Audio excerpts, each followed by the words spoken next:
Hello everyone, जय देवी competition classes में आप सभी लोगों का स्वागत है। तो देख लेते हैं आज के हमारे कौन कौन से इंपॉर्टेंट क्वेश्चन बने हुए हैं जो आप लोगों के लिए प्रत्येक परीक्षा में अति महत्वपूर्ण साबित होंगे। तो अगर आप लोगों ने अभी तक हमारे यूट्यूब चैनल को लाइक शेयर और सब्सक्राइब नहीं किया है तो आप लोग इसे लाइक शेयर और सब्सक्राइब कर लें और हमारा बेल आइकन दबाएँ, जिससे आप लोगों को समय समय पर हमारा नोटिफिकेशन प्राप्त होता रहे। तो इस सेशन को आप लोग ज़्यादा से ज़्यादा शेयर भी करते रहें।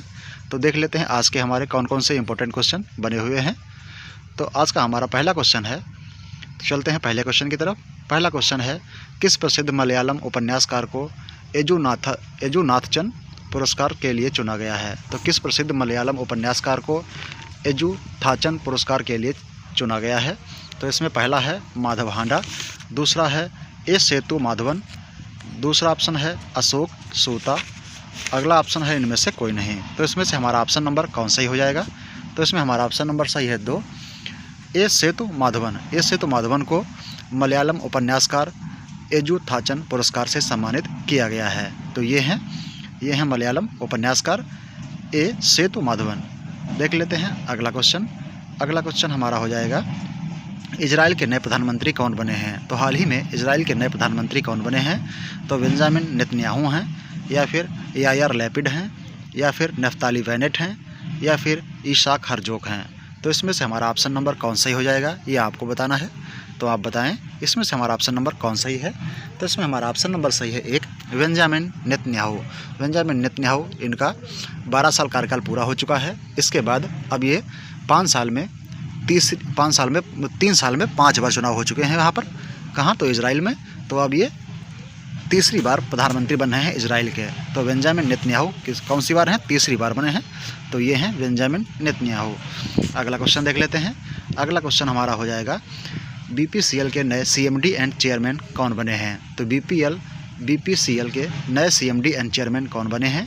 तो शुभ्रकांत पांडा हैं, बीआर श्रीगुप्ता हैं, या फिर अजय सिंह हैं, या फिर नबकी खंडूरी हैं। तो इसमें से हमारा ऑप्शन नंबर कौन सही है? तो इसमें हमारा ऑप्शन नंबर सही हो जाएगा दूसरा, बीआर कृष्ण गुप्ता। ये बीपीसीएल के नए एमडी एंड चेयरमैन घोषित हुए हैं या बने हैं। तो देख लेते हैं, ये हैं बीपीसीएल के नए चेयरमैन। देख लेते हैं बीपीसीएल। तो भारत पेट्रोलियम कॉर्पोरेशन लिमिटेड, स्थापना है 1976, वर्मा सेल कंपनी के राष्ट्रीयकरण से के पश्चात इसका बना। मुख्यालय मुंबई भारत है। प्रमुख व्यक्ति बीआर कृष्ण गुप्ता अध्यक्ष व प्रबंध निदेशक बने हुए हैं इसके। देख लेते हैं अगला क्वेश्चन। अगला क्वेश्चन हमारा हो जाएगा, हाल ही में ईईएसएल के नए सीईओ कौन बने हैं? तो कौन है? हाल ही में ईईएसएल के नए सीईओ कौन बने हैं? तो ये विशाल भारद्वाज हैं, विशाल कपूर हैं, बीआर कृष्ण गुप्ता हैं, या फिर इनमें से कोई नहीं। तो इसमें से हमारा ऑप्शन नंबर सही है 2, Vishal Kapoor. Vishal Kapoor energy efficiency cell limited के नए सीईओ नामित हुए हैं। कौन है? विशाल कपूर। तो ये हैं विशाल कपूर जी, यही ईईएसएल के नए सीईओ बने हुए हैं। अगला क्वेश्चन देख लेते हैं। अगला क्वेश्चन हमारा हो जाएगा, आईसीसी T20 वर्ल्ड कप इतिहास में हैट्रिक लेने वाले पहले खिलाड़ी कौन बने हैं? आईसीसी T20 वर्ल्ड कप इतिहास में हैट्रिक लेने वाले पहले खिलाड़ी कौन बने हैं? तो ऑप्शन पहला है विराट कोहली, ऑप्शन नंबर 2 है शिखर धवन, ऑप्शन नंबर 3 है सूर्य कुमार यादव, ऑप्शन नंबर 4 है रिजवान खान। तो इसमें से हमारा ऑप्शन नंबर सही हो जाएगा option number 1, Virat Kohli. Virat Kohli ICC T20 world cup इतिहास में हैट्रिक लेने वाले पहले खिलाड़ी बने हुए हैं। कल का क्वेश्चन है, क्रिकेटर सूर्य कुमार यादव दुनिया के नंबर 1 T20 इंटरनेशनल बल्लेबाज बने हैं। किसको हराकर बने हैं? तो ये रिजवान खान को हराकर बने हैं। रिजवान खान कहाँ के प्लेयर हैं? तो ये पाकिस्तान के प्लेयर हो जाते हैं। T20 क्रिकेट में सबसे अधिक रन बनाने वाले पहले भारतीय खिलाड़ी विराट कोहली बने हैं। T20 विश्व कप में डेब्यू करने वाले सबसे युवा खिलाड़ी अयान खान बने हैं। और 2022 में महिला एशिया कप T20 खिताब भारत ने जीता हुआ है। अगला क्वेश्चन देख लेते हैं। अगला क्वेश्चन हमारा है, विश्व पहेली चैंपियनशिप में 11 साल बाद प्रसन्ना शेषाद्री ने कौन सा पदक जीता है? तो इसमें स्वर्ण पदक है, रजत पदक है, कांस्य पदक है, या फिर परमवीर चक्र है। तो इसमें से हमारा ऑप्शन नंबर सही है ऑप्शन नंबर 2, रजत पदक। विशेष पहली चैंपियनशिप में 11 साल बाद प्रसन्ना शेषाद्री ने कौन सा पदक जीता है? तो ये रजत पदक जीता हुआ है। अगला क्वेश्चन देख लेते हैं। अगला क्वेश्चन हमारा है, भारत की मेंस स्क्वैश टीम ने एशियन टीम स्क्वैश चैंपियनशिप में पहली बार कौन सा पदक जीता है? तो इसमें स्वर्ण पदक जीता है, रजत पदक जीता है, या फिर कांस्य पदक, या फिर पद्मश्री। तो इसमें हमारा ऑप्शन नंबर सही है एक, कौन सा है? स्वर्ण पदक। स्वर्ण पदक भारत की मेंस स्क्वैश टीम ने एशियन टीम स्क्वैश चैंपियनशिप को में पहली बार स्वर्ण पदक जीता है। अगला क्वेश्चन देख लेते हैं। अगला क्वेश्चन हमारा हो जाएगा, हाल ही में किसको ऑर्डर ऑफ ऑस्ट्रेलिया अवार्ड्स के सदस्य से सम्मानित किया गया है? तो ये अमित दास गुप्ता हैं, विशाल भारद्वाज हैं, विशाल कपूर हैं, या शुभ्रकांत पाए हैं। तो इसमें हमारा ऑप्शन नंबर एक सही है, अमित दास गुप्ता। अमित दास गुप्ता को ऑर्डर ऑफ ऑस्ट्रेलिया अवार्ड्स के सदस्य के रूप में नामित किया गया या सम्मानित किया गया है। तो ये इसमें सबसे बीच में जो है ये हैं अमित दास गुप्ता जी। अगला क्वेश्चन देख लेते हैं। अगला क्वेश्चन हमारा हो जाएगा, इंडोनेशिया ने किस देश को G20 धर्म मंच की अध्यक्षता सौंपी है? तो ये भारत को सौंपी है, नेपाल को सौंपी है, श्रीलंका को सौंपी है, या फिर पाकिस्तान को।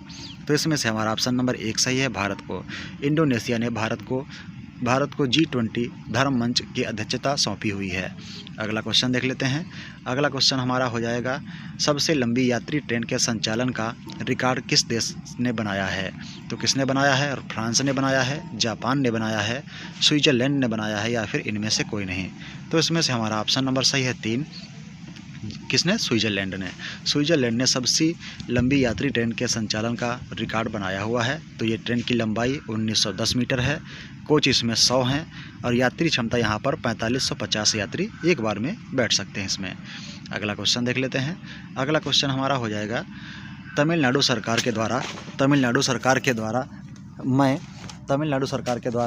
सरकार में हर साल कब राजा राज चौहान की जयंती मनाने की घोषणा की हुई है? तो किसने? तमिलनाडु राज्य सरकार के द्वारा। तो देख लेते हैं तमिलनाडु राज्य सरकार के द्वारा कब किया गया है। तो ये कब किया जाएगा? तो देख लेते हैं। पहला ऑप्शन है 1 नवंबर, ऑप्शन नंबर 2 है 2 नवंबर, ऑप्शन नंबर 3 है 3 नवंबर, और ऑप्शन नंबर 4 है 4 नवंबर। तो इसमें से हमारा ऑप्शन नंबर कौन सही हो जाएगा? ऑप्शन नंबर इसमें हमारा सही है 3 नवंबर को तमिलनाडु सरकार ने हर साल राजा राज चौहान जी की जयंती मनाने की घोषणा की हुई है। देख लेते हैं तमिलनाडु। तो तमिलनाडु का गठन हुआ था 26 जनवरी 1950 को। राजधानी इसकी चेन्नई है, और इसमें कुल जिले 38 हैं। मुख्यमंत्री यहाँ के MK स्टालिन हैं। राज्यपाल रविंद्र नारायण रवि जी हैं। विधानसभा में 234 सीटें हैं। राज्यसभा में 18 और लोकसभा में 39 सीटें हैं।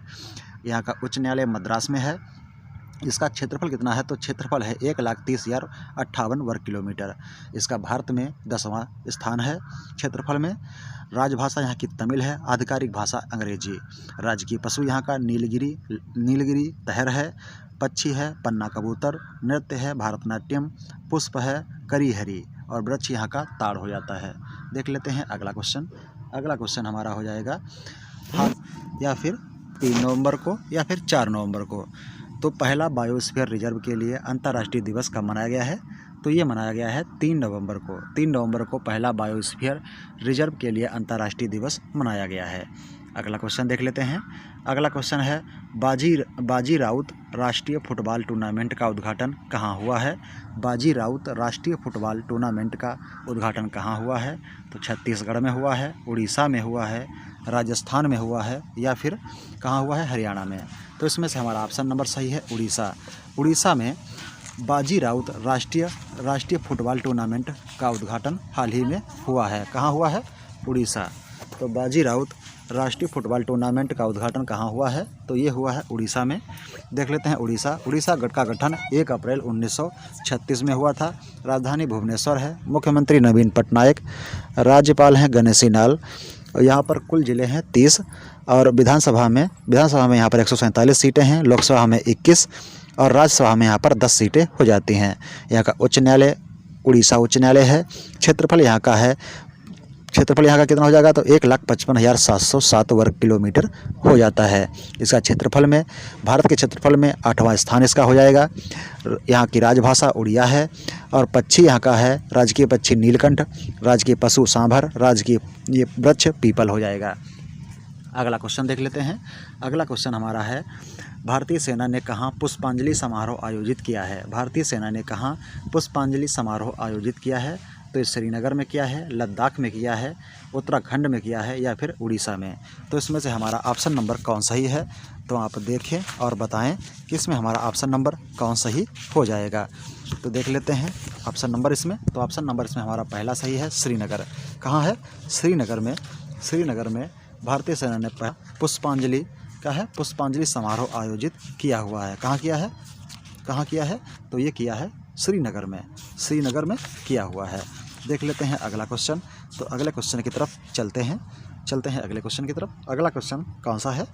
तो अगला क्वेश्चन हो जाएगा, असम और किस राज्य के राज्यपाल ने NIIT व्यापार मेले का उद्घाटन किया हुआ है? असम और किस राज्य के राज्यपाल ने NIIT मेले का उद्घाटन किया हुआ है? तो नागालैंड, मिजोरम, छत्तीसगढ़ या फिर मणिपुर? तो इसमें से हमारा ऑप्शन नंबर सही है एक, नागालैंड।